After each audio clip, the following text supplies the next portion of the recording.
Desde el edificio Bicentenario de Canal 12, transmitiendo en vivo Hechos AM, con Manuel Burgos, Célida Magaña, Carlos Artiga y Lorena Mengíbar. Buenos días, un gusto saludarles en este día viernes, ya viernes 26 de abril de 2019. Estamos listos para contarle a ustedes toda la información, tanto a nivel local como a nivel internacional. También tenemos los reportes del tráfico con los equipos de Noticiero Hechos, así que les invitamos a ustedes para que se queden con nosotros a concluir esta semana, una semana de trabajo que ha sido un poco corta para algunos debido al periodo de vacaciones que estaba muy cercano. Buenos días, compañeros. Feliz día, ya finalizando la semana como siempre. Para todo el equipo es un gusto llevarle las noticias más destacadas de las últimas horas. Agradecemos por su preferencia y queremos aprovechar para mandar un saludo muy especial para quienes ya están conectados a través de nuestras plataformas digitales. Ahora desde cualquier parte del mundo puede sintonizarnos y acompañarnos a través de Facebook Live, y también para las personas que ya nos escuchan en el 104.5 de Sonora FM. Buenos días. Buen día, Célida, Manuel, Carlos, amigos televidentes. Siempre es un privilegio, un gusto acompañarles hasta la intimidad de sus casas mientras se preparan para una nueva jornada laboral. Les invitamos a que se mantengan muy atentos a las próximas 3 horas de información. Hay mucho contenido que compartir con todos ustedes. Buen día, Charlie, buen viernes. Buenos días, Lorena, buenos días, Célida, buenos días, Manuel. Buenos días, El Salvador. Hora de levantarse, viernes 26 de abril. Es un gusto que esté con nosotros y claro, para comenzar vamos a conocer cuáles son los titulares. Vamos a comenzar informándole este viernes. Buen fin de semana, por cierto, ya para usted, y buen provecho si desayuna temprano, que a 8 días después de la detención del pastor Carlos Rivas fue presentado el requerimiento fiscal oficial en su contra. La Fiscalía General de la República lo acusa de conducción peligrosa. En evidente estado de ebriedad fue capturado la semana pasada el pastor del Tabernáculo de Avivamiento Internacional de Ilopango, Carlos Rivas. Según la policía, el guía espiritual se negó a realizarse la prueba de alcotés, por lo que fue remitido a la División de Tránsito Terrestre para ser puesto a la orden de las autoridades respectivas e iniciar así su proceso judicial por conducción peligrosa. Fue hasta este pasado miércoles que se conoció que la Fiscalía presentó oficialmente el requerimiento del caso ante los tribunales de San Salvador, bajo el cargo de conducción peligrosa. Notificar a través del tabernáculo donde él es pastor para que se presente el lunes de la próxima semana antes de las 9:30 de la mañana, que es la hora que ha sido designada para la audiencia inicial, para que se presente la intimación. Si acaso él no se presentara la intimación, entonces el juzgado tendrá que resolver con vista de requerimiento, es decir, con el petitorio o la petición que ha hecho la Fiscalía. En este caso, recordemos que el pastor fue detenido a las 4:40 de la madrugada del jueves 18 de abril, cuando conducía un vehículo sobre Boulevard Constitución y Pasaje de las Arboledas de esta capital, supuestamente en estado de ebriedad. El fiscal general de la República se refirió a este caso en su cuenta de Twitter y señaló: carecer de una prueba de alcotés no debe ser motivo de impunidad para quienes ponen en peligro la vida de los demás al conducir bajo los efectos del alcohol o drogas. A falta de esta, la Fiscalía General de la República está obligada a realizar las diligencias necesarias para comprobarlo y, de ser culpable, enfrente una pena de hasta 3 años de prisión. Con imágenes de Erika Alfaro, este es un informe para Noticiero Hechos, de Ernesto Cornejo. Y vamos a seguir siempre con información de carácter judicial. Continuó la vista pública contra 19 procesados en el caso Tregua, que están en manos del Juzgado Especializado de Sentencia de San Salvador. Entre estas personas está el ex mediador Raúl Mijango, el ex director de centros penales Nelson Rauda, quienes son acusados por los delitos de tráfico de objetos prohibidos en centros penitenciarios y agrupaciones ilícitas. Ya declararon ex trabajadores de centros penales, entre ellos el testigo clave 3, quien grabó en 2012 una fiesta con motivo del Día del Reo en la que supuestamente participaron 2 mujeres que ofrecieron un show a los internos del penal de Izalco en Sonsonate, fiesta que habría sido autorizada por altos mandos del gobierno del expresidente Mauricio Funes. La vista pública va a continuar este día, se espera que concluya la próxima semana. Que vino del presidente Funes hacia abajo, eso es lo que se ha demostrado, de que había un plan quinquenal que se le estaba dando cumplimiento, una política de prevención, una política penitenciaria, que el director de centros penales, que el viceministro de Seguridad, que los directores de los centros penales, todos estaban en la tónica de facilitar un proceso. Vamos a compartirle ahora hechos de violencia. Le informamos que en el tránsito San Miguel fue asesinado Herbert Manfredo Soto Flores, un agente policial destacado en las Bartolinas del 911. El agente estaba de licencia y se presume que bajo los efectos de bebidas embriagantes cuando fue atacado por supuestos pandilleros. Él se convierte en la baja número 13 de la corporación policial en lo que va de este año.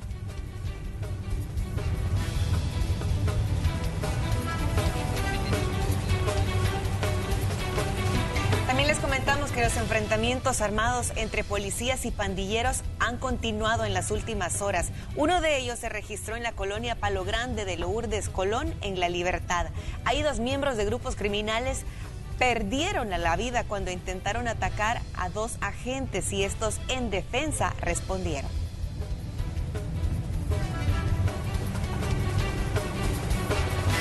Con lesiones graves, los cuales pues por el mismo momento de dar persecución al resto de sujetos, al darles atención pues ya habían prácticamente perdido la vida. Y se encuentran también 2 armas cortas en el lugar, ¿verdad?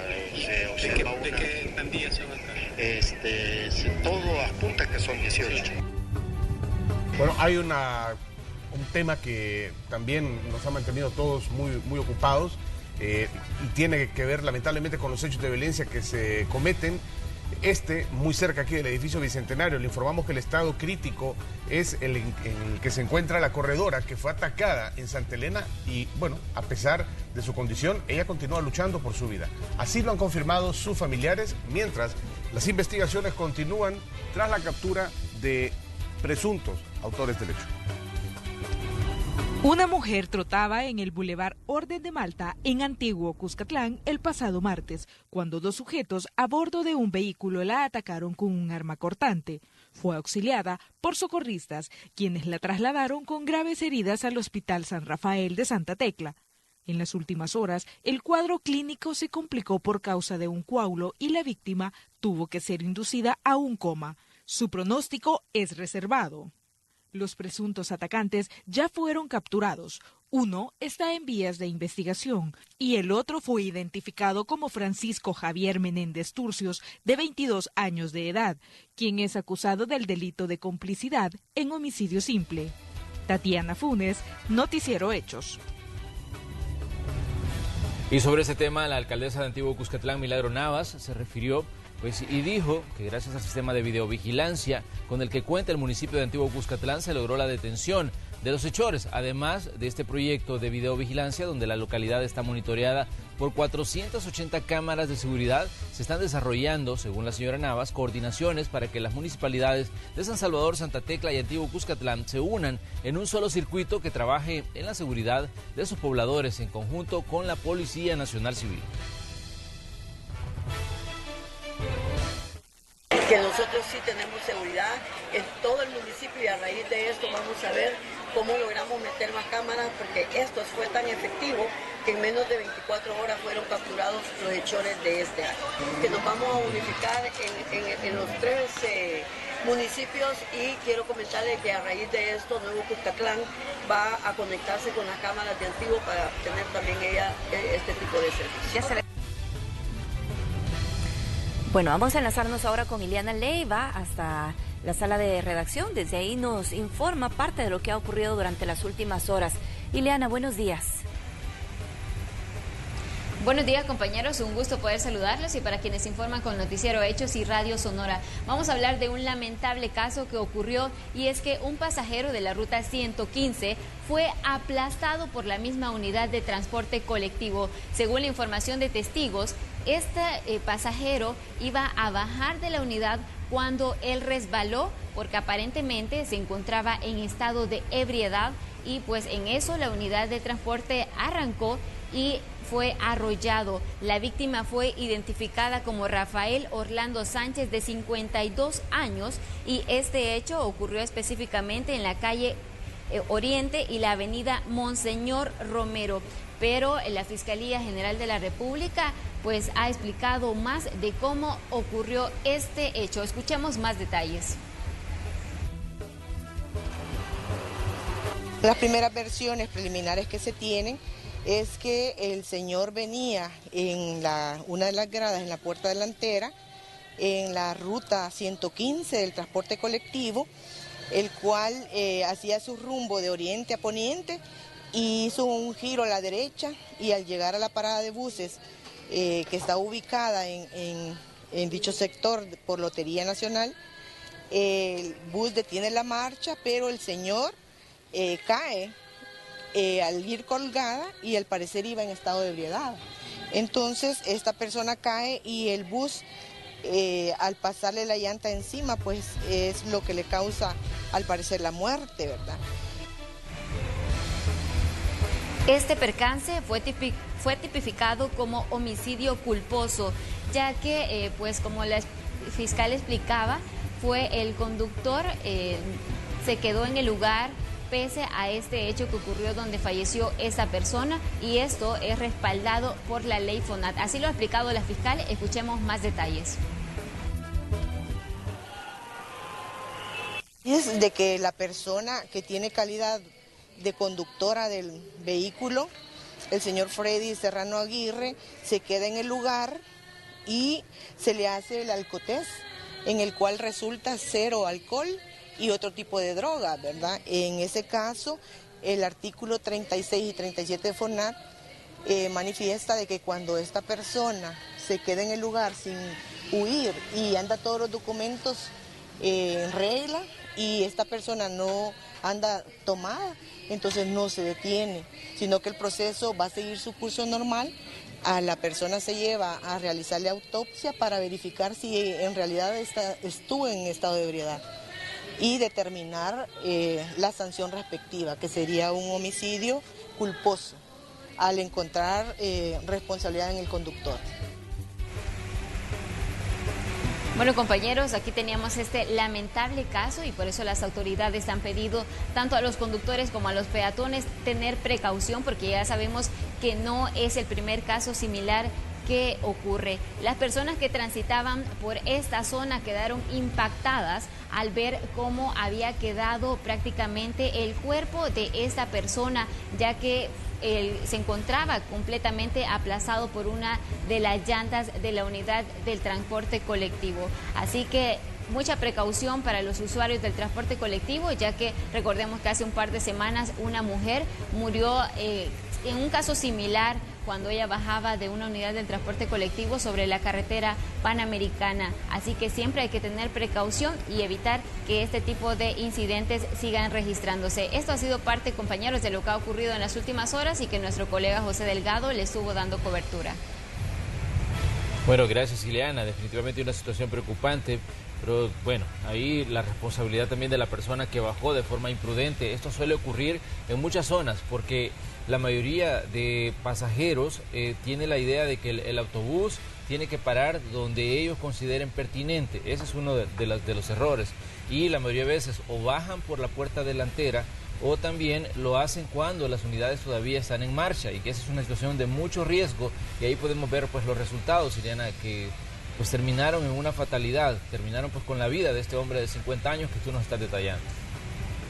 Así es, Manuel, y a esas causas que tú mencionabas se está sumando que este pasajero iba en estado de ebriedad, según informaron las autoridades, y pues esto también vino a sumar a la imprudencia que él tuvo al bajar de la unidad del transporte colectivo, y ya que lamentablemente el conductor de la unidad no pudo frenar a tiempo la unidad para poder evitar arrollar a esta persona, que lamentablemente de inmediato murió en este lugar. Así es, Ileana, gracias por el reporte. Ahí tenemos la información de última hora a través de la cobertura de los equipos de Noticiero Hechos. Gracias, Ileana Leiva. Un gusto, buen día. Buen día. Bien, en más información también vamos a platicar que una nueva reforma a las leyes que velan por los derechos de la niñez podría aprobarse. Organizaciones y gobierno ejercen presión para que los niños no sean castigados físicamente. Son organizaciones e instituciones del Estado que piden que se protejan los derechos de la niñez, con una polémica propuesta. evitar que a los niños se les castigue físicamente. Para ello, promueven reformas a la Ley de Protección Integral a la Niñez y Adolescencia y al Código de Familia. En 2018 se registraron 10.030 amenazas o vulneraciones a este sector de la población. Ninguna rendija abierta para que las familias puedan hacer uso de los golpes, del castigo físico, del maltrato y del trato humillante para educar a sus hijos e hijas. Por eso es que este comité propone la disciplina positiva.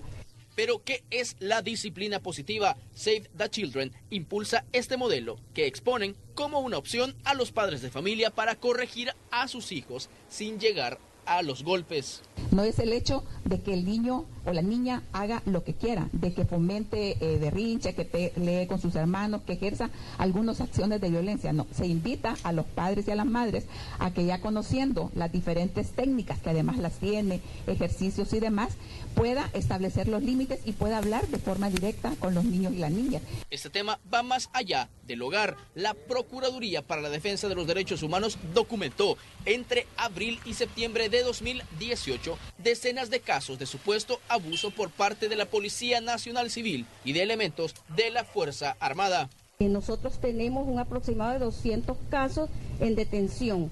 Eso en los centros que llegan de manera preventiva y que no están ellos con alguna medida. Y son casos que la Procuraduría está investigando. Y por otro lado también los niños en la consulta refirieron estos casos de maltrato infantil, específicamente en centros educativos, como ya muy bien usted lo relacionó. De estos casos nosotros son remitidos obviamente a CONNA. Estas propuestas ya están en un estudio en la Asamblea Legislativa. Las organizaciones están a la espera de la decisión que tomen los diputados mientras piden a la sociedad que se sume y los respalde. Con imágenes de Ricardo Tobar, Inmar Batres, Noticiero Hechos. Bien, ahí está el nuevo proyecto que va a discusión, ese tema de la situación de la corrección de los niños. Realmente creo yo que es una situación un tanto complicada, porque sí es necesario, digamos, regular este tipo de situaciones cuando se llega a la agresión grave ya de los niños, y eso no debería de ocurrir realmente, ¿no? Claro, la persona que en teoría está destinada a darle protección a ese menor, que se convierta en el principal agresor, que lleguen casos a los centros asistenciales de niños con fracturas, por ejemplo, niños con lesiones graves de quemaduras ocasionadas por sus mismos cuidadores. A mí me parece que sí es condenable, que sí debería regularse, y en esto va enfocada esta iniciativa que es presentada en principio por organizaciones que velan por los derechos de la niñez. Sí sabemos que ya de por sí la propia iniciativa empieza a generar muchas reacciones a través de las redes sociales. Las personas opinan y dicen, bueno, pero es que sí, el castigo físico debería permitirse, es la forma de corregir para evitar que los jóvenes al final de cuentas lleguen a ser delincuentes. Pero también sí me parece necesario que se regule, es decir, que el castigo físico no llegue a generar digamos, esta situación en los niños, e incluso el problema psicológico, ¿verdad?, que se viene arrastrando por una situación muy grave. Sí. Y bueno, es cierto que los tiempos han ido cambiando, porque si conversamos con nuestros abuelos o personas un poco mayores, muchos de ellos nos pueden comentar que pues si antes los castigos físicos eran ejemplares, y quizás es una realidad que ha ido cambiando de generación en generación, pero sorprende mucho saber que todavía se registran casos de personas que corrigen de esta manera a sus hijos, teniendo la alternativa pues de hoy día tener opciones de tener acceso a educación que tiene que ver con asesoría con psicólogos también, que nos pueden ayudar a orientar mejor a un niño y corregirle de manera positiva. Bueno, que hay situaciones como, por ejemplo, hay una frase que dice de que un padre debe corregir, no desquitarse una cólera. Entonces, y eso es diferente, ¿no? Sí. Porque cuando se corrige se hace con el objetivo de cambiar una actitud, un comportamiento, pero cuando alguien se desquita la cólera llega a las agresiones, y a las agresiones que a veces mandan a las personas al hospital, ¿no? Claro. Y eso tampoco no debería de permitirse, porque situaciones que niños con brazos quebrados, niños con lesiones en la cabeza, niños con todo todo tipo de maltratos en los que ya incluso hay sangre, ya no es una corrección sino un ataque al pequeño. Entonces eso no se debería de hacer. Son agresiones y son lesiones. Y yo pregunto, una agresión, el delito de lesiones contra menor por ser agravante menor de edad y más si es hijo tuyo, ¿no está ya legislado en nuestra normativa? ¿No existe ya? ¿No es algo que ya existe? Sí, los programas para dar tratamiento, asistencia a menores que han sido víctimas de violencia no están legislados, ya no existen ya. Uno hace nuevas leyes cuando hay cuestiones que no están reguladas y pareciera entonces que hemos vivido hasta el año 2019 en El Salvador sin una legislación especial que proteja a los menores de violencia por parte de sus padres. Y es mentira, porque sí la hay, ahí están las leyes. Pero aquí muchas veces les gusta hacer leyes para todo, y ley para esto, y ley para esto. Y alguien dirá, Carlos, ¿y qué tiene de malo eso? Que hagan una ley específica. Bueno, tal vez no tenga nada de malo. Lo malo es que por usar tiempo en esto, se deja de utilizar en legislar para cosas que sí es necesario. Y arreglar cosas como el tema del agua, por ejemplo, como el tema de la seguridad, como el tema del transporte y demás. Que es importantísimo esto de los menores. Sí, apliquemos las normas que ya existen, si ahí están. Pero a veces queremos hacer leyes para todo en nuestro país y así bien complicado. Bueno, vamos a cambiar ahora de información también para comentarle que como un nuevo intento por reducir las cifras de los accidentes de tránsito, varias iniciativas se han presentado en la Asamblea Legislativa. El objetivo es reducir los decesos que se producen a causa de este tipo de percances.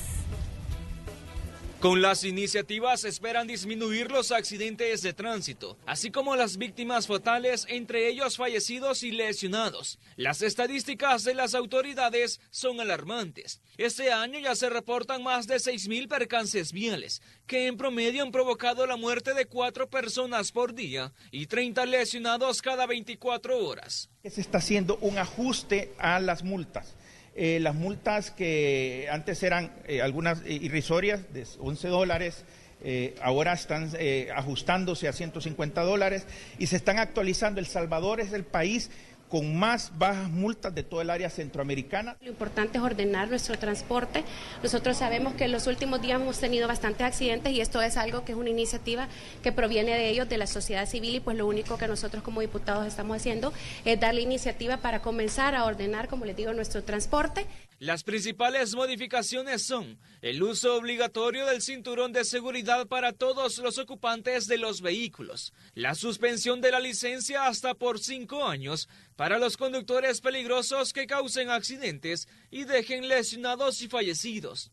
El vehículo será decomisado cuando sea conducido por una persona sin licencia, además de la infracción. Se exigirá una certificación técnica del buen estado del vehículo al momento de refrendar la tarjeta de circulación.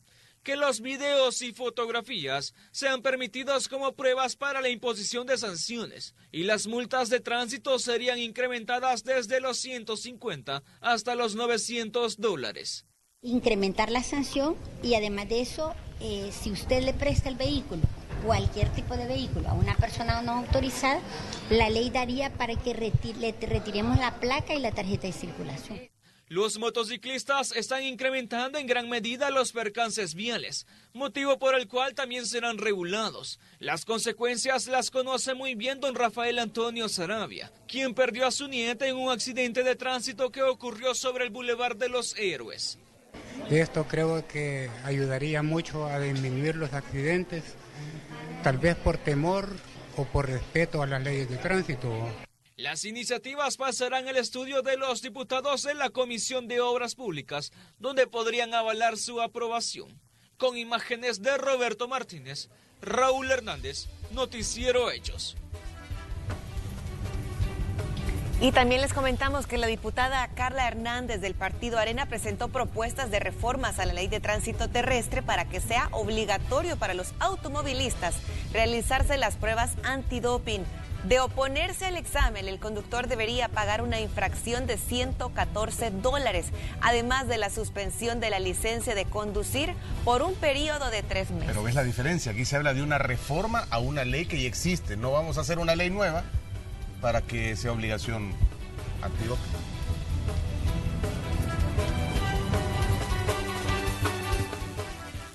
La multa por la negativa a hacerse el alcotest.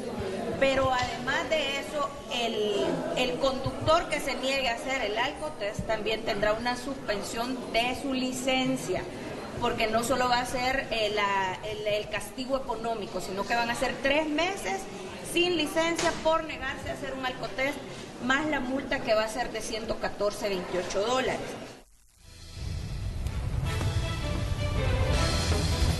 Es momento de que vayamos a una pequeña pausa comercial. Les agradecemos a las personas que nos han sintonizado a través del 104.5 Sonora FM. Vamos a volver con más noticias en cuestión de minutos.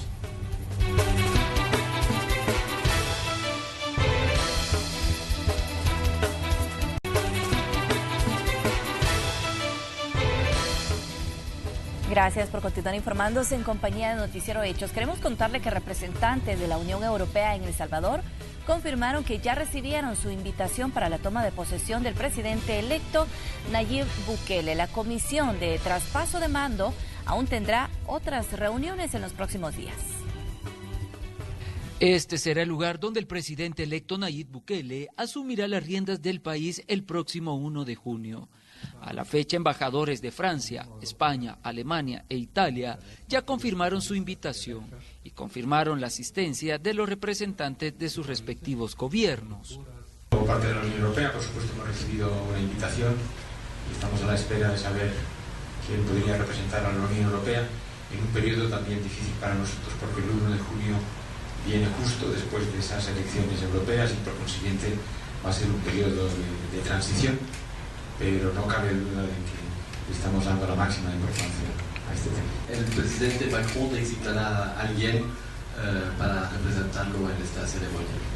Los encargados de la ceremonia del traspaso de mando ya tuvieron acercamientos con el alcalde de San Salvador, Ernesto Mason, quien dijo estar dispuesto a sumar esfuerzos para que este evento se realice con éxito. Una comunicación verbal que habían tomado el acuerdo, que nos harían llegar lo más pronto posible la solicitud. Ya también les habíamos anticipado que nosotros le íbamos a autorizar con el mayor de los gustos. Nos han dicho también que nos van a incorporar en las reuniones para la planificación del día de la toma de posesión como alcaldía para ver en qué podemos apoyar nosotros y todo el apoyo logístico y del personal de la municipalidad que requieran ellos para que todo se desarrolle dentro de un ambiente ordenado, seguro, limpio, agradable. Para toda la gente que participe de la toma de posesión, nosotros como alcaldía vamos a hacer todos los esfuerzos posibles. La población, por su parte, también tiene sus propias valoraciones en torno a este evento. La gente está acostumbrada a verlo siempre ahí en la Asamblea Legislativa o en Císco, pero hoy que va a ser aquí en el Parque Barrio está muy bien, pues, ¿verdad? Está bien porque pueden venir todos acá, no tiene que ser en un lugar privado, sino que tiene que ser al aire libre para que vengan todos. La seguridad estará a cargo del batallón presidencial y la logística de la Comisión de Traspaso de Mando, que se reunirán en los próximos días. El canciller de la República, Carlos Castaneda, afirmó que el presupuesto no supera el $1.000.000. Con imágenes de Erika Alfaro, este es un informe para Noticiero Hechos, de Ernesto Cornejo. Bien, también les queremos comentar que la representación diplomática de China, acreditada en El Salvador, está a la espera de la invitación para asistir a la toma de posesión del presidente electo el próximo 1 de junio. En anteriores ocasiones, el presidente Bukele ha manifestado que evaluará las relaciones diplomáticas con el país asiático, es decir, con China continental. Por el momento yo misma no tengo contacto oficial. ¿Pero esperan obtenerlo con él próximamente? Estamos a la mejor disposición de cualquier contacto. ¿Han sido invitados ustedes a la toma en posesión del presidente electo Nayib Bukele? Según la información de la Cancillería salvadoreña, el trabajo de la gira de invitaciones todavía está en el proceso de preparación. ¿Esperarían ser invitados y asistir a la toma? Claro que sí, porque China mantiene relaciones diplomáticas con El Salvador. Tiene que estar en la lista de invitados. Bien, ahora cambiamos de información y les comentamos que la Unidad para la Refundación y Resistencia Sindical Salvadoreña informó el recorrido de la marcha a realizar el próximo 1 de mayo. Partirán a las 8 de la mañana desde las inmediaciones del Hospital Bloom y se trasladarán hacia el centro histórico de San Salvador. Además, agregan que previo a la toma de poder del nuevo gobierno esperan que se abran más mesas de diálogo donde se exponga cómo se debe manejar temas de nación partiendo de las necesidades que enfrenta la clase trabajadora.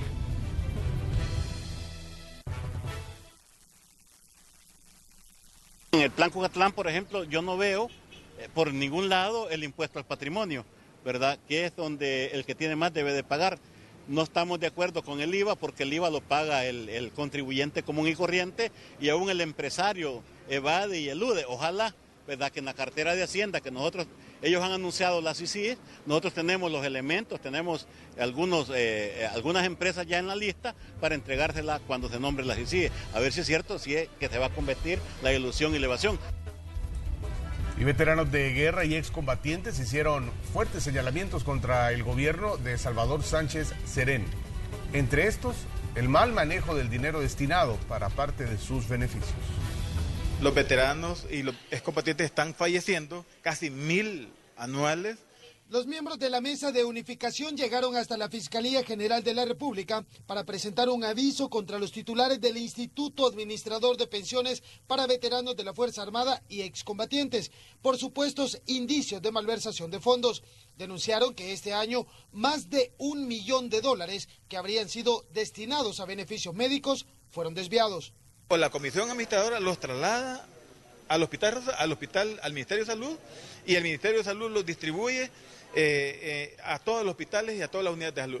Pero resulta que en las unidades de salud y los hospitales no están siendo atendidos con esa calidad, con esa atención que ellos se merecen, no están teniendo los fondos. Y por eso queremos que se investigue qué se está haciendo con esos dineros que están destinados al Ministerio de Salud. Afirmaron que el Instituto de Transformación Agraria recibió más de $500 000 para medir los terrenos que próximamente les serían entregados.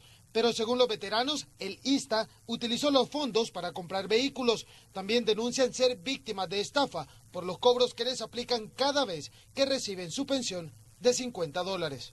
Tenemos videos, tenemos audio, tenemos declaraciones de personas que han sido víctimas. Así de que esos elementos vamos a presentar aquí a la Fiscalía, pero también estamos pidiendo a la Fiscalía se haga auditoría fiscal al instituto para determinar los destinos de esos fondos.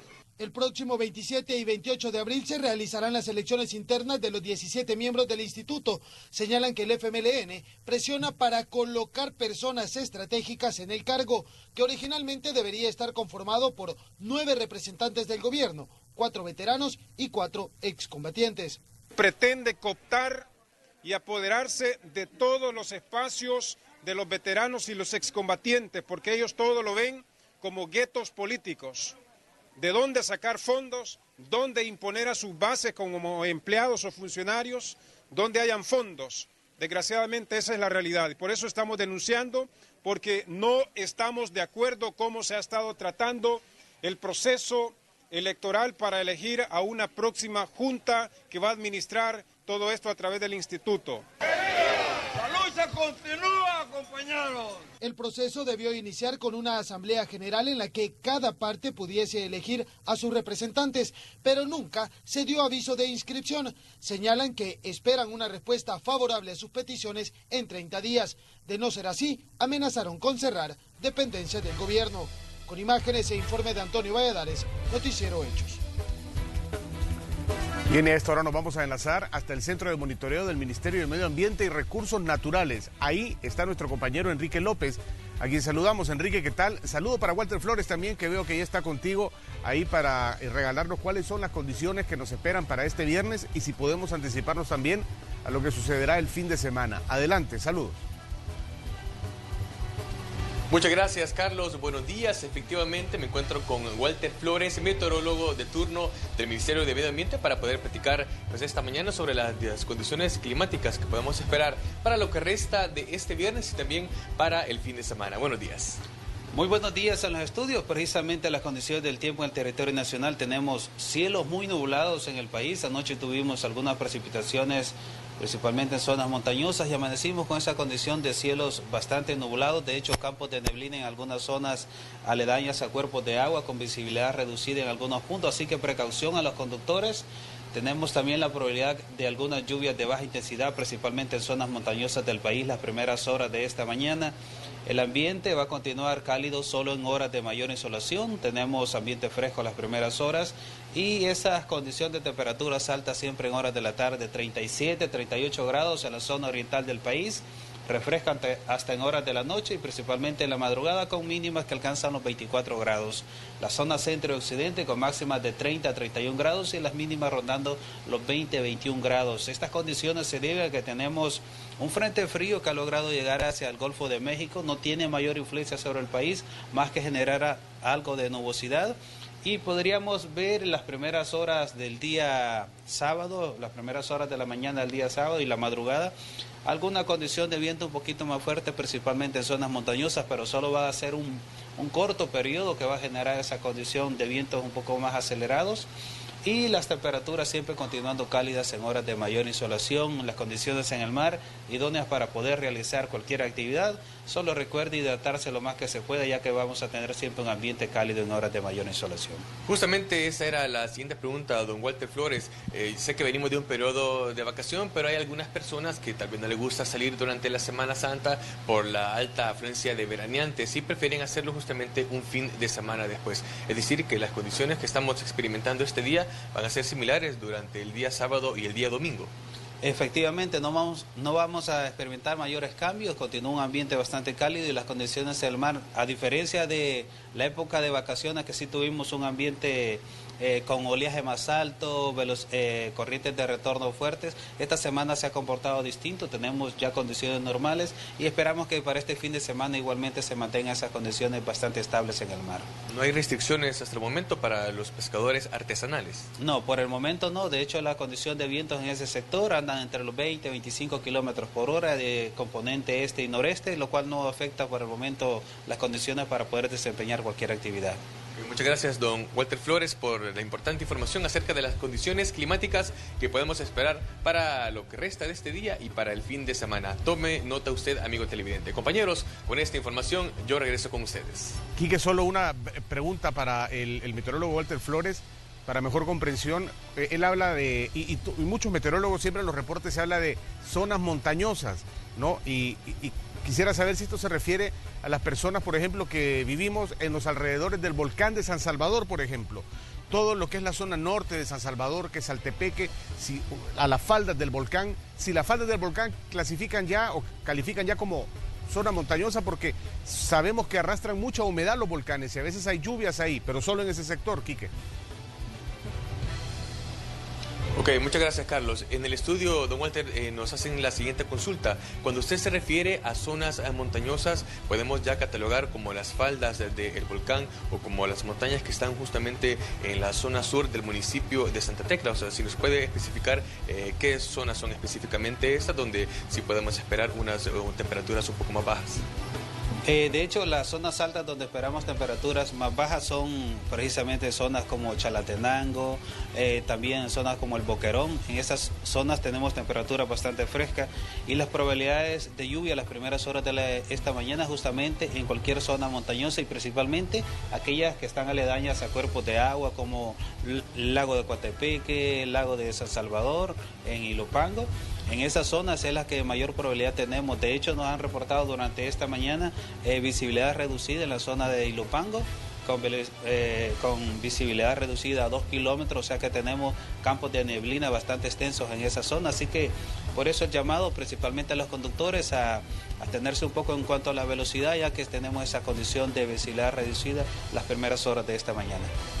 Muy bien, Carlos, ahí está la respuesta a esa interrogante y mucha precaución a usted, amigo televidente, que justamente habita cerca, como ya lo decía Walter Flores, del lago de Ilopango o la zona de El Boquerón, ya que muy probablemente a inicios del día de mañana siempre se va a mantener esta alta nubosidad y esto pues puede interferir un poco en la visibilidad que usted pueda tener en la carretera. Así es que esta es la información, Carlos. Muchas gracias, un saludo para Walter y saludo para ti también, Quique.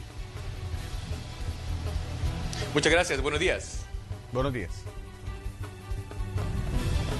Bien, ahí están entonces parte de las condiciones. Ya más adelante vamos a entrarle de lleno al tema de las temperaturas y demás, con detalles más específicos, pero ahí está también este enlace con nuestro estimado Enrique López.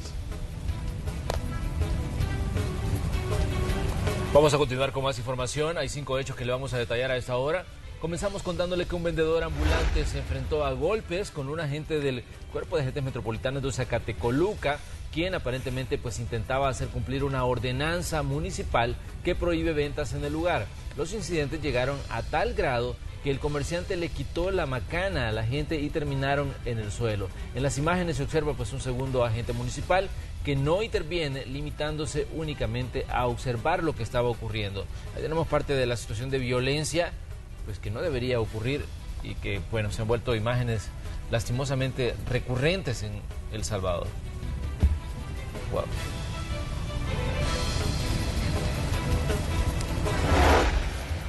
También le contamos que la Unidad Especializada de Extinción de Dominio continuó realizando la materialización de propiedades vinculadas a la asistente del ex secretario privado de la presidencia de Mauricio Funes. El Ministerio Público entregó oficialmente el inmueble al Consejo Nacional de Administración de Bienes. Esto es parte de las más de 60 propiedades que fueron allanadas al empresario Miguel Menéndez, mejor conocido como Mecafé. Y también representantes de pueblos indígenas sometieron a un análisis la implementación de la política pública que vela por los derechos y aborda los problemas de quienes pertenecen a este sector de la población. Piden no ser discriminados por parte de las autoridades para poder restaurar sus derechos que por décadas fueron violados. Esta política fue lanzada por el gobierno el año pasado.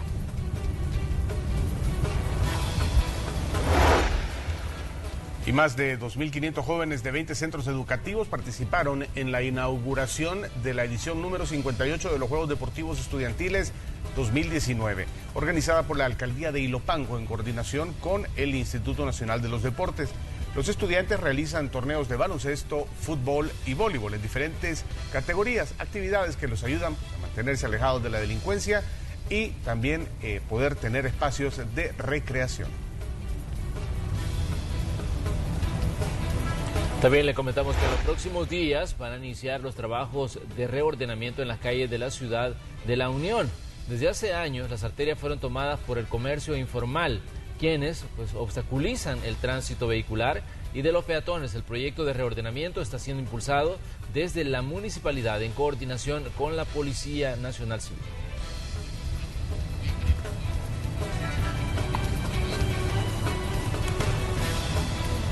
Vamos a trasladar la señal hasta la zona del Reloj de Flores. Vamos a ver cómo está el tráfico en esa zona. Gerardo Borja nos comparte los detalles. Adelante, Gerardo, buen día.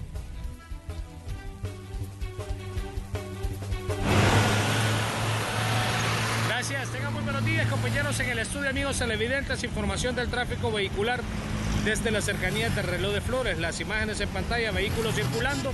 Avenida Peralta hacia la Avenida Independencia y viceversa. No se generan mayores inconvenientes, como también pueden observar cielos totalmente nublados a esta hora. Vamos a girar un poco la cámara para también mostrar el sector de la Alameda Juan Pablo II, los vehículos detenidos, quienes vienen del sector de la Juan Pablo y buscan llegar al Boulevard del Ejército, o el otro carril que se mira que es el carril de ascenso, quienes vienen del sector donde me encuentro, el Reloj de Flores, del Boulevard del Ejército, y van en el carril de ascenso. En este momento inicia la marcha las personas que vienen en el carril de descenso, tómenlo en cuenta. Ese es el panorama del tráfico vehicular con el que se van a encontrar a esta hora. Lo que sí les puedo mencionar, que en las cercanías de la ex terminal de Oriente hay una larga fila, sí, pero es debido al semáforo que se encuentra exactamente en la incorporación del Reloj de Flores y la carretera troncal del norte. Así que esta es parte de mi información, compañeros en el estudio. Yo les retorno la señal. Muy buenos días. Cambiamos la información hasta Cuiznahuate, en el departamento de Sonsonate. Nuestro compañero Julio Guevara nos va a presentar al peluquero más querido de la zona. Se trata de un hombre de 60 años de edad que, a pesar de no contar con las herramientas necesarias, ejerce el oficio con mucha pasión por amor a su madre. Veamos.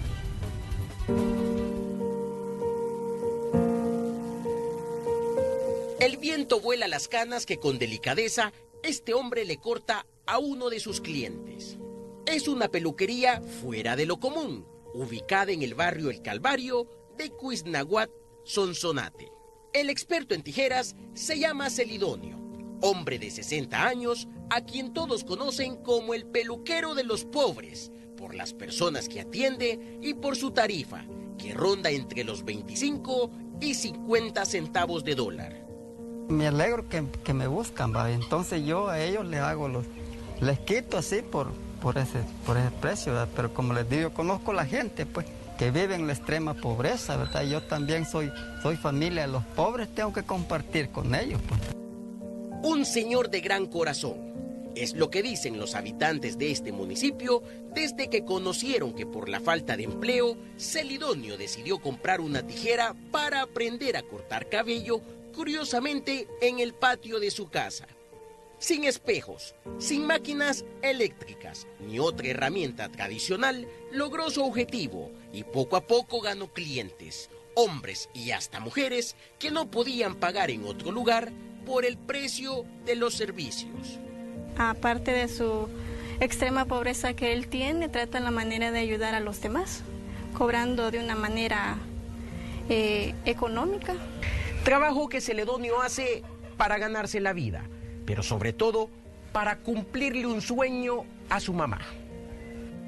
Nos referimos a una encantadora señora, Domitila Carías, de 91 años de edad, a quien le ha prometido reparar su vivienda y, cómo no, si ella lo desea, desde hace varios años, porque teme que colapse.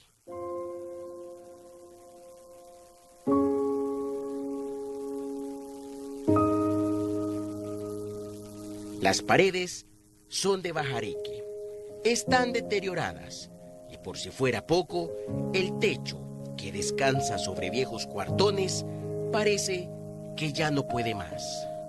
Ya recibimos como 3 tormentas, ya los mojamos y me preocupa mucho, pues, ¿verdad? Yo antes, ¿verdad? Quiero dejar algo más o menos más mejor, ¿verdad? ¿Verdad? Y esa es mi preocupación mía, ¿verdad? Pero cumplir este sueño no está fácil. Cuando el día está bueno, Celidonio lo más que gana son $3. Aún así, trata de ahorrar monedas de 25 centavos para cumplir el deseo de su mamá, pero también le da para los gastos del hogar. Dicen que con $1 son felices, porque pueden comprar lo necesario. ¿Qué compran con $1 ustedes? A veces, como le digo, a veces nada de frijoles, y no, mi azúcar y mi café.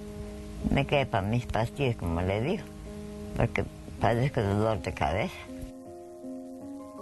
Razones suficientes para que este hombre siga cortando cabello en el patio de su casa, cobrando poco, pero como él dice, ganando honradamente para el alimento diario y sobre todo sin perder el objetivo principal, seguir ahorrando para remodelar la pequeña casa de su mamá.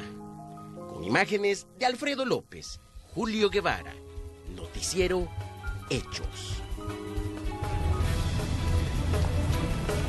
En medio de todas las vicisitudes, las adversidades, tenemos el ejemplo de un buen hijo, ¿no? Que lucha junto a su madre y dice, pues, quiere cumplir el sueño de darle un techo. Realmente creo yo que esta es una bonita historia, contada muy al estilo de Julio Guevara.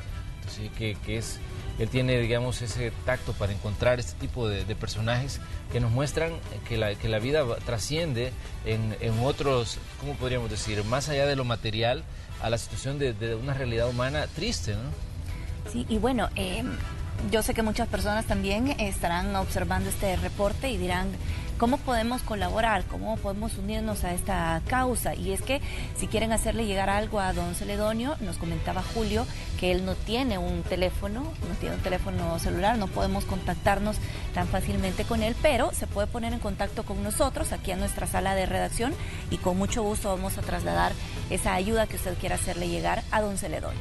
2560-1240 es el número de la sala de redacción. También puede contactarnos a través de las redes sociales.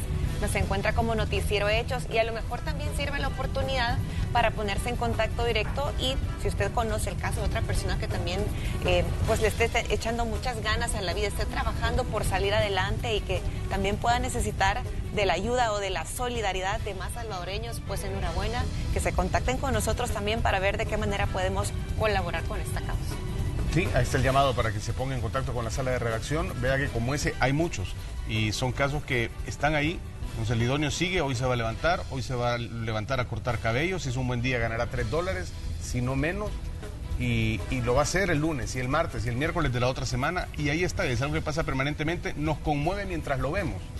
Pero como hemos perdido tanto la sensibilidad, a veces vamos en el día a día y nos olvidamos de estas cosas, pero ahí están permanentemente en nuestro país.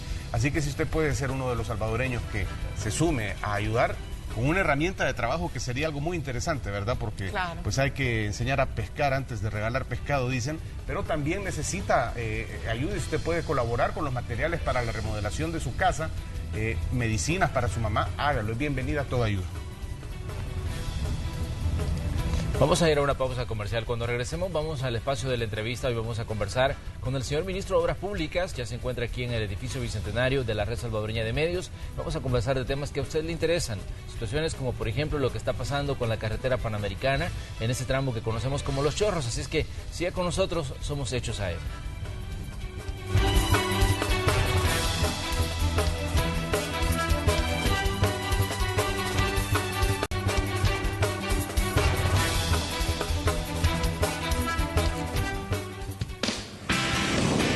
Variedades Génesis presenta.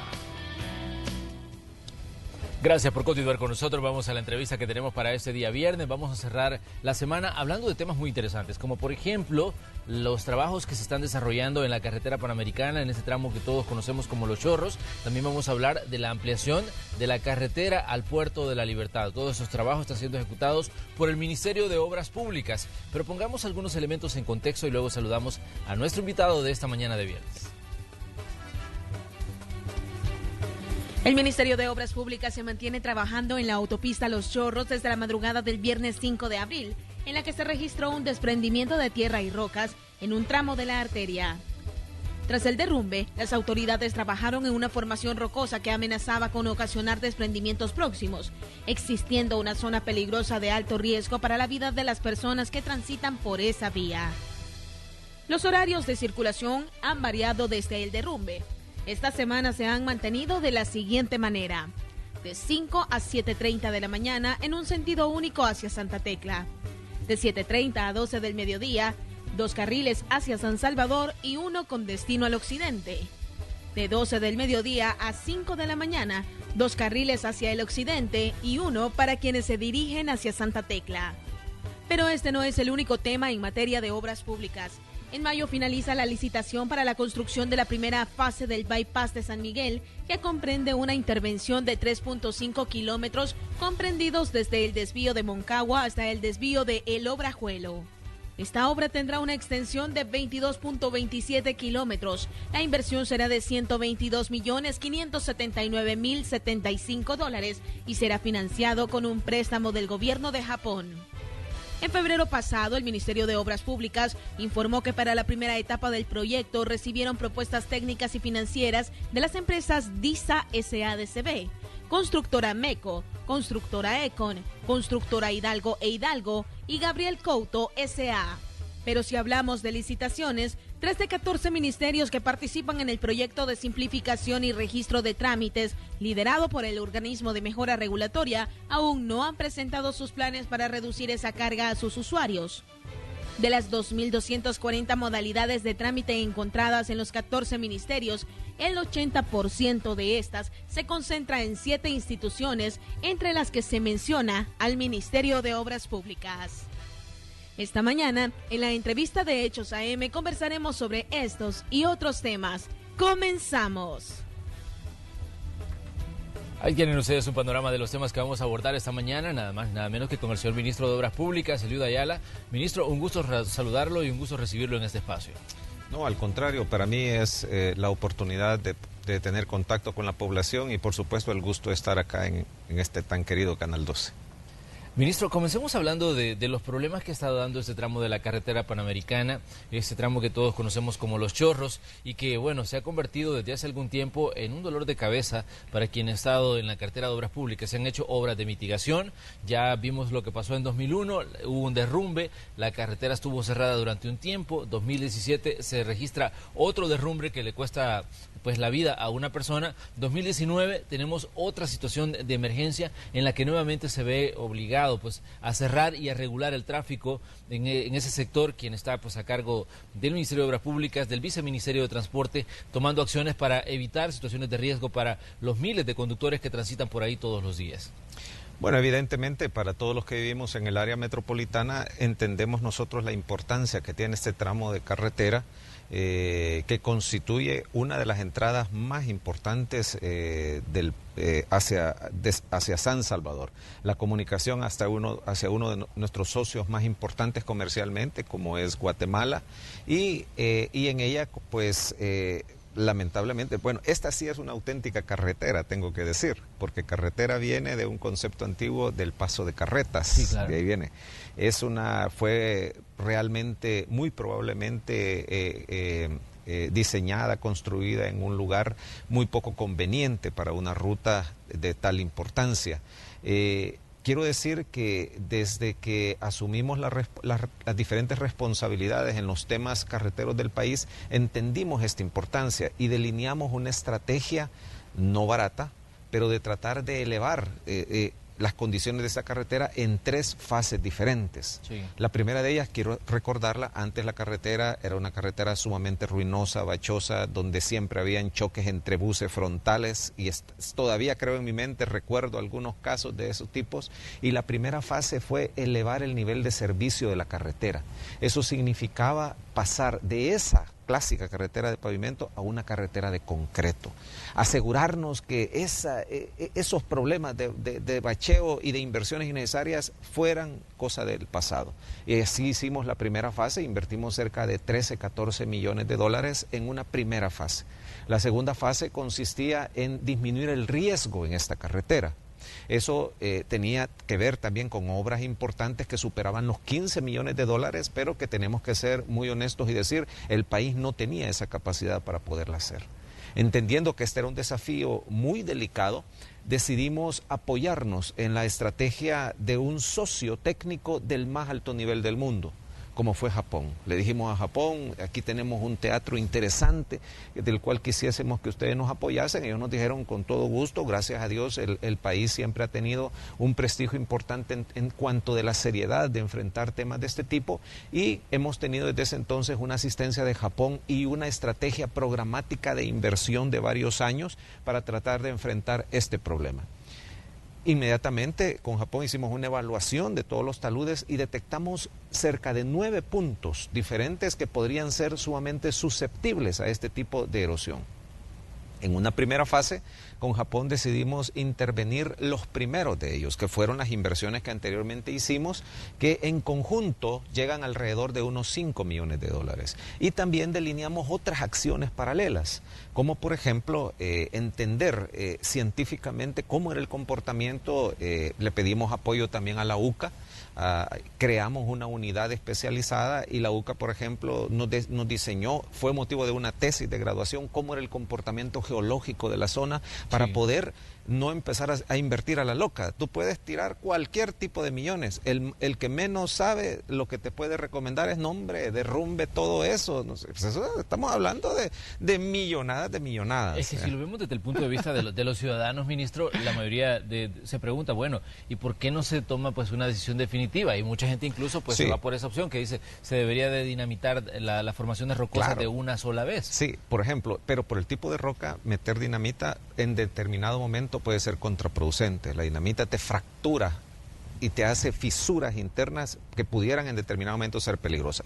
Pero atendiendo a esto, a la fiscalidad del país, pero también a la cantidad de necesidades que hay en el resto del país, delineamos una estrategia por fases.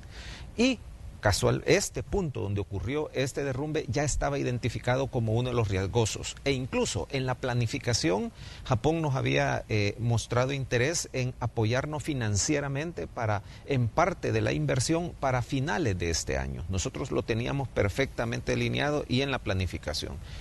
Sin embargo, ocurrió este evento fortuito de todos conocido que una mañana a las 2 de la madrugada pues ocurrió esta situación. Quiero decir que una vez ocurrido esto, nosotros de igual manera, bueno, para terminar la lógica anterior, la segunda fase de los chorros significa recuperar y darle seguridad. Y la tercera, que también estamos llevando paralelamente, es un proyecto de ampliación y cambios sustanciales en mucho de la lógica del movimiento que actualmente tiene la zona. El Valle de San Andrés ya no está fuera del área metropolitana. El Valle de San Andrés forma parte realmente urbana de todo el conjunto del área metropolitana de San Salvador. Y la cantidad de gente que pasa todos los días, que nosotros la tenemos también calculada y monitoreada, es de las más grandes del país. Entonces tenemos que enfrentar también un concepto de ampliación y de otras obras que podría también, si hay tiempo, poderlas describir. En todo caso, una vez ocurrió el evento de todos conocidos, definimos dos momentos claves. Uno era el momento de emergencia y otro son las obras de construcción. En la primera parte de emergencia dimos una orden. No podíamos pasar más de 24 horas desde que ocurrió el evento sin que tuviéramos recuperada la movilidad. Claro, no entendíamos exactamente cuál era la dimensión del problema. Desde horas nocturnas nosotros ya estábamos en el lugar, pero teníamos que esperar la luz del sol para también hacer una cantidad de inspecciones. Gracias a Dios logramos retirar todos los escombros y todo en mucho menos de 24 horas. A las 6 de la tarde de ese día ya teníamos prácticamente despejado todo y bueno, como es de todos conocido, en la noche pues ya se dio la apertura en ese día. Luego de ahí no hemos terminado todavía la emergencia porque estamos construyendo unos muros gavionados y otras estructuras para que cualquier derrumbe que pueda ocurrir, que ya ocurrieron, la población probablemente no se ha dado cuenta, pero ya existen las obras de infraestructura para poderlo contener. Y paralelamente, la Comisión Nacional de Protección Civil nos dio el instrumental jurídico para proceder de inmediato a la contratación de las obras precisamente ya de reconstrucción que son necesarias ahí. Para ellas vamos a invertir cerca de $2 millones y el proceso inició ya hace días y este día se están recibiendo las ofertas precisamente de varias empresas nacionales para poder enfrentar esta obra ya en la etapa de reconstrucción. Ministro, pero digamos, si se va a hacer todo esto, el punto quizás que a todos nos asalta y nos cuestiona es, ¿va a continuar siendo tan problemática esta carretera con todas las acciones que se están tomando, considerando el tipo de formación rocosa, considerando, digamos, la carga vehicular que tiene esta carretera, la vibración de los vehículos pesados que transitan por ahí, que en determinado momento, digamos, luego de una circulación prolongada, pues esto no deja de afectar incluso también las mismas formaciones rocosas que están adyacentes a la carretera? Sí, yo tengo que decir algo con toda honestidad y toda sinceridad. En todos los países que viven en diferentes situaciones de riesgo, es imposible quitar el riesgo. Es de igual manera como que tú estuviéramos hablando y dijéramos, bueno, después que hemos reconstruido un país por el terremoto, ¿no va a ocurrir otro terremoto nuevamente? Probablemente puede ocurrir. El enfoque mundial que ahora se da sobre eso es que podamos tener sociedades y estructuras resilientes, es decir, que aún a pesar de estas situaciones tengamos la infraestructura, el enfoque, la gestión para poder desarrollar nuestras actividades aún a pesar de esto. Por ejemplo, en este sentido, con la asistencia de Japón, todo lo que nosotros estamos ahora instalando tiene un enfoque completamente diferente. Una de las grandes obras intervenidas ahí en Los Chorros ocurrió en el 2001, cuando fueron los terremotos aquellos dos, y se colocaron mucha infraestructura, pero con otro enfoque. Esas mallas no son capaces de contener un derrumbe, no han sido nunca capaces. Fueron colocadas en realidad para pequeños desprendimientos que pudieran ocurrir, no los que ocurren. Lo que nosotros estamos ahora instalando con la cooperación japonesa es otro concepto. Es infraestructura que en realidad sí es capaz de contener eventos de dimensiones mucho más grandes que las anteriores. Estamos haciendo anclajes en roca, por ejemplo, de cerca de 15-16 metros de profundidad. Estamos construyendo muros alcancía que cuando ocurren los desprendimientos son capaces de contener, y otros que creo ahí se han dado cuenta, los que del modelo anterior que lo hemos hecho, que es el deber ser. Seguimos nosotros planificadamente en la siguiente fase. No solamente es ese punto, son cerca de 3 puntos más que vamos a intervenir progresivamente para poder tener todo un escenario de mayor seguridad. Aparte de eso, también con la colaboración de Japón, vamos a recibir la donación, que ya la tenemos, ya la recibimos, de cierto monitoreo continuo que va a medir tanto el agua, lluvia, como también la actividad sísmica. Vamos a colocar pantallas electrónicas y hemos diseñado a proceder un software especial que ante determinadas condiciones en ambas entradas se restrinja el acceso, porque en ese momento la lluvia ya superó ciertos umbrales que técnicamente nos indican que ya puede ser muy riesgoso o que puedan haber alguna actividad telúrica o un movimiento sísmico importante que nos diga y nos indique que debemos de parar. Eso será instalado en ambos lados de la carretera, como también una ayuda tecnológica complementaria para una zona que es riesgosa. Ministro, aún así, esto es más barato que pensar, como otros fríamente podrían decir, no hombre, construyamos una carretera por otro lado. Wow, estamos hablando de un concepto diferente.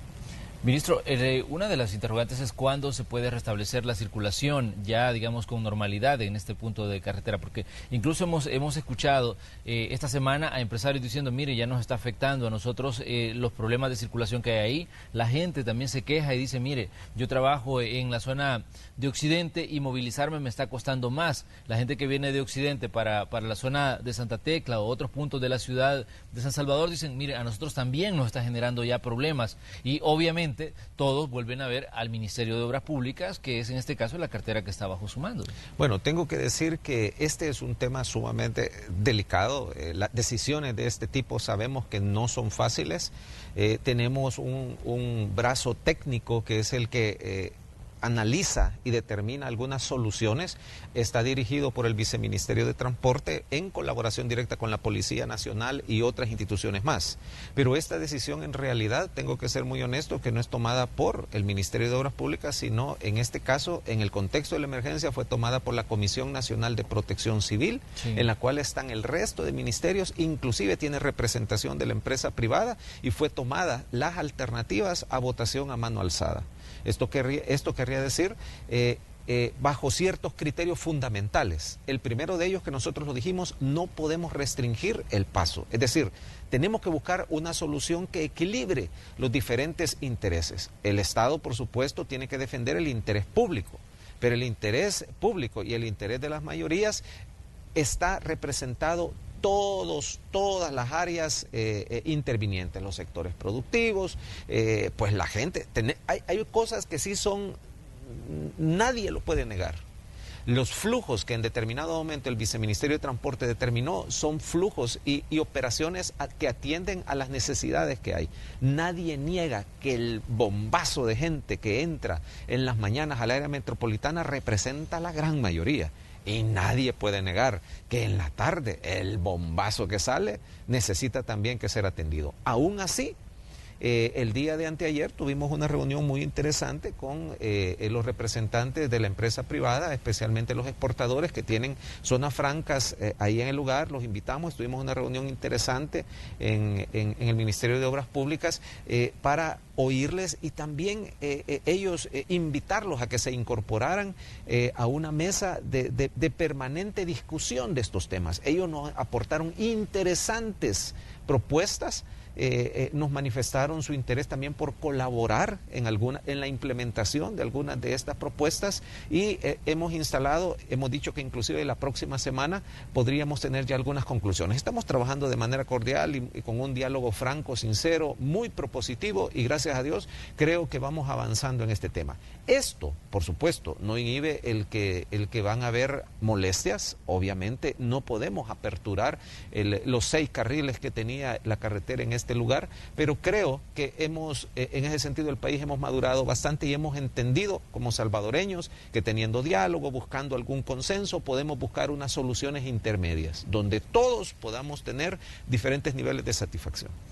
El factor riesgo es un punto importante, ¿no? Porque definitivamente la cantidad de personas que circulan por ahí es una cantidad grande, y el riesgo, bueno, lo hemos visto que ha estado latente desde el año 2001, que creo yo que es el ejemplo más doloroso que hemos tenido de gente que murió ahí cuando iba transitando y quedó atrapada, digamos, en medio de situaciones que ocurrieron producto de los terremotos. Vimos lo que ocurrió en 2017 con la persona que le cayó una roca a su vehículo y que quedó, pues, lastimosamente perdió la vida, y vemos otra situación, que este derrumbe del que estamos hablando hoy ocurrió en la madrugada. Afortunadamente, pues no hubo nadie que sufriera daños ni en sus automóviles ni en su parte física, pero hemos visto que el factor riesgo es importante también, y eso se debe de medir, y eso creo que es parte también que los ciudadanos tienen que entender, porque difícilmente, o sea, a veces pensamos solo se nos está restringiendo el paso, pero el factor riesgo también es elevado de las personas que pasan por ahí a diario. Sí, efectivamente, en el 2009 fuimos catalogados por las Naciones Unidas como el país más vulnerable del mundo,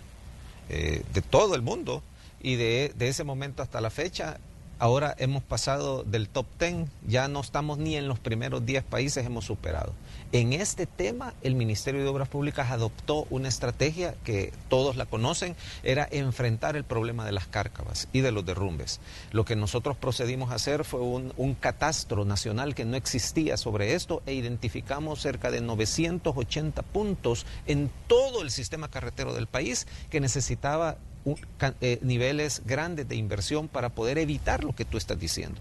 De ellos, a la fecha, ya superamos los 750 puntos que hemos intervenido en cada uno de estos lugares con inversiones importantes. Algunas de ellas son obras que han sido fotografiadas y publicitadas enormes y muy complejas. Otras, tengo que decir, eran pequeñas. Pero nosotros sabemos perfectamente que si no se atiende aquello que es grande, una vez fue pequeño. Y si no se atiende rápido, eso te hace muy complejo.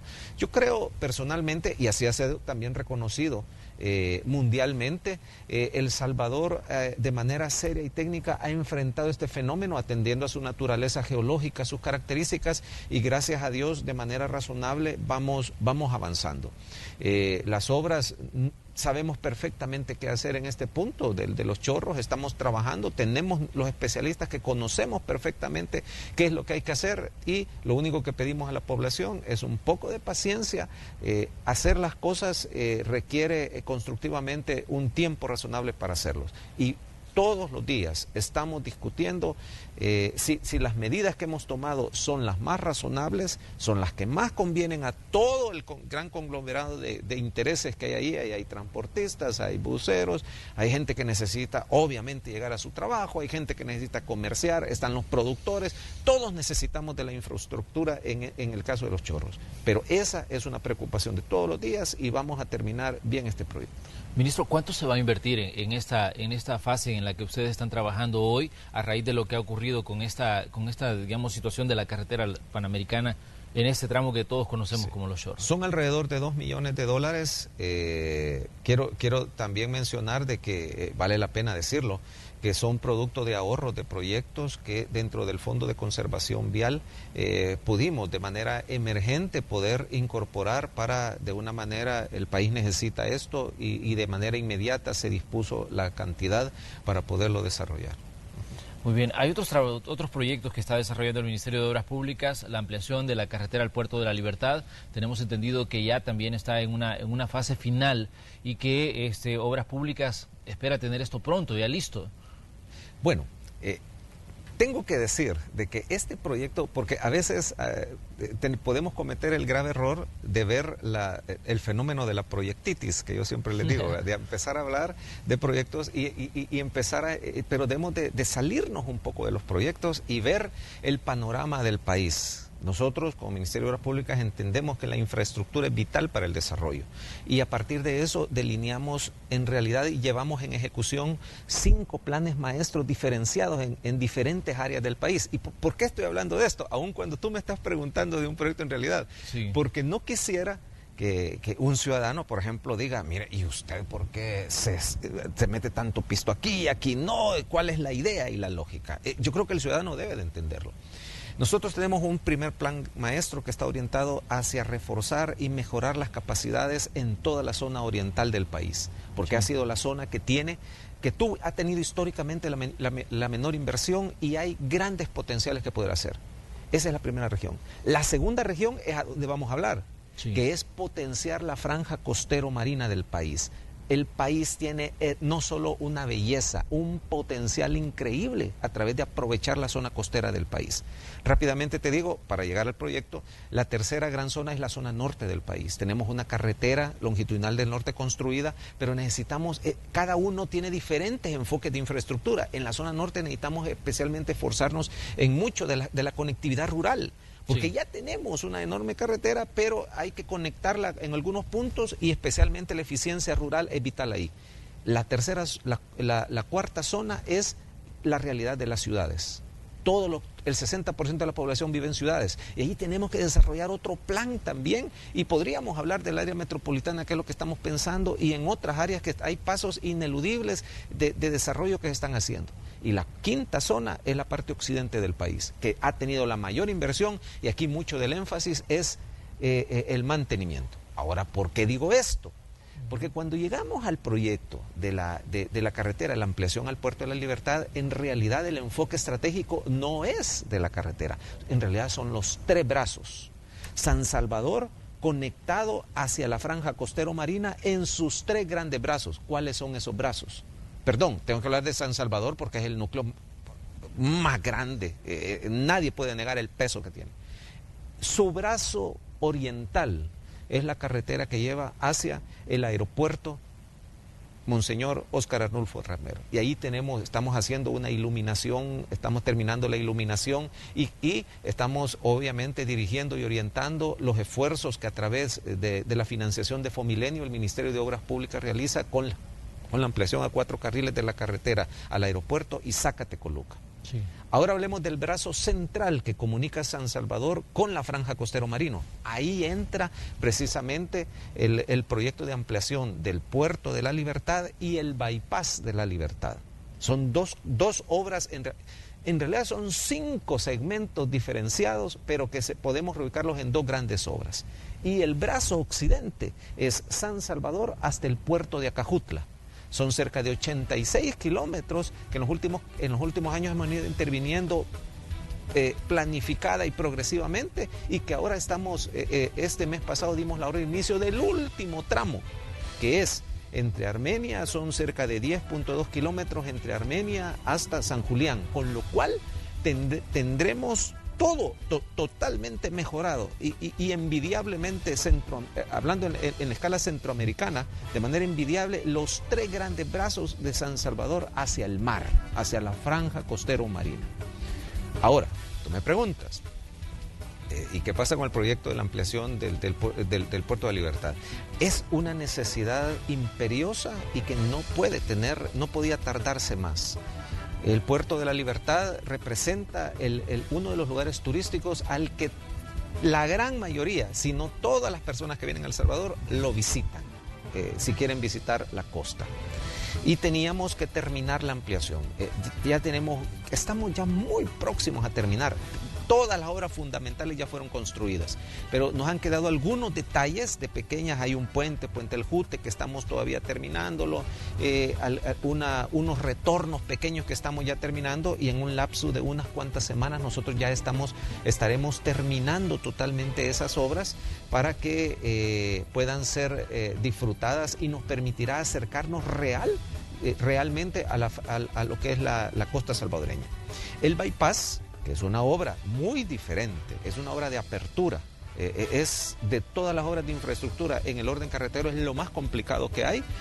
Nos encontramos trabajando en 3 frentes diferentes. Estamos construyendo en medio un viaducto, técnicamente una obra técnicamente muy compleja, pero vamos a buen paso en cada uno de los frentes.